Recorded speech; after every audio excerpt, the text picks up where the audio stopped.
These arguments were scheduled for about 80 minutes, but we knew things would go long, and they went more than 2 hours today. They started out first with the attorney who was representing the former President Donald Trump, the petitioner in this case. And what they said inside the courtroom is what we anticipated. Remember, earlier today, I told you that they were saying Colorado does not have the authority to disqualify him from being on their primary election ballot. And we heard a lot of that inside the courtroom. And his arguments went for an hour. We were anticipating that things would be around 40 minutes for that particular attorney who was representing the former president, but they went even longer than that. And one of the key things that we heard this attorney tell the justices is that the state of Colorado is not allowed to add additional requirements for anyone who wants to become president of the United States. We know the main things, like you have to be of a certain age, you have to be a natural born citizen. And they argued that what the state of Colorado was essentially trying to do is add this one other thing, being that the former president,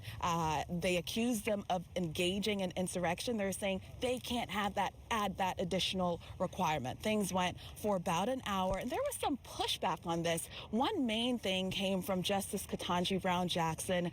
If you're familiar with this idea of textualists, it's about how the justices view the actual document in the time frame that it was written. And Justice Ketanji Brown Jackson pushed back and said, how is it that the people who wrote this particular document weren't thinking about the times that they were in? The country was in an extremely precarious time, and they must have been concerned about the person who was holding the highest office in the land possibly being an insurrectionist. So there was quite a bit of legalese in everything that was happening, but they really wanted to hone in on the main arguments of this case. And then on the flip side, we know that there were people who challenged the former president's ability to be on the ballot. They believe that he should be disqualified because they believe he engaged in an insurrection. Their arguments were supposed to last for 30 minutes, and it went twice as long, for an hour. It was very clear that the justices wanted to hone in on particular arguments that were being made because they knew so many people were watching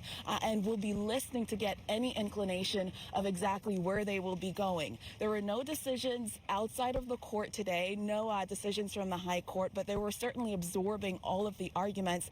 And one main point, one pushback for the respondents in this case, the people who've challenged the former president's ability to be on the ballot. Justice Elena Kagan, who's a former Solicitor General for the United States, she asked, is it fair for the state of Colorado to make a decision that could impact other states? And so this is something that that particular attorney who was arguing on behalf of the respondents in this case, that particular attorney had to push back and say, listen, this is just specific to the state of Colorado, but that was clearly the big elephant in the room. This is a matter that will not only affect the state of Colorado, but Justice Brett Kavanaugh also brought it up to say, would this potentially disenfranchise other voters in other states? Once again, we have to wait to see exactly how the justices will rule in this matter. Remember, this is on an expedited basis. People are already voting, so they are fully aware that people want to wait to see what they will do in this matter. Well, speaking of the timing here, I mean, Super Tuesday is less than a month away, and this isn't the only case related to the Trump court hearing, right? Can you just walk us through and remind our viewers and us, you know, the lay of the land, honestly?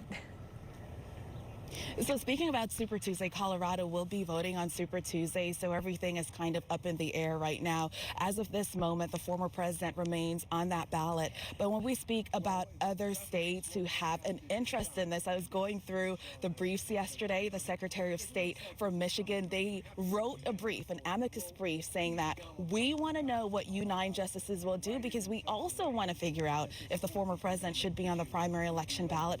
And then there's the general election that's coming again. So the justices are looking at something that's much broader, and we are discussing the whole issue of the legal issues revolving around the former president. Just down the street, there's another matter of presidential immunity, and that will be appealed to the U.S. Supreme Court. It's expected to be appealed to the U.S. Supreme Court by the 12th, which is on Monday, and this issue of presidential immunity also briefly came up inside the high court today. And so all of these cases these are somehow intertwined, not only because the main character is the former president, but because there are parallels in some of the arguments as well. And I want to paint a picture for you of what it was like, not only what it was like inside the high court, but what it was like leading up to this. There were people who lined up last night. On one side of the high court, people started lining up, and those were attorneys, members of the Supreme Court bar, who lined up hours ago to be able to get a seat inside because they knew that this was history. And then on the other side were people who were regular citizens who wanted to be able to get a seat inside. About 50 seats were available to the public. And I think maybe third, fourth, and fifth person in line, they were able to speak with us. They were willing to speak with us. They flew in earlier this week and have been sitting in line to be able to go inside and see these very historic arguments. It was extremely cramped in there. Almost every seat was taken because so many people wanted to be able to see and hear what was going on.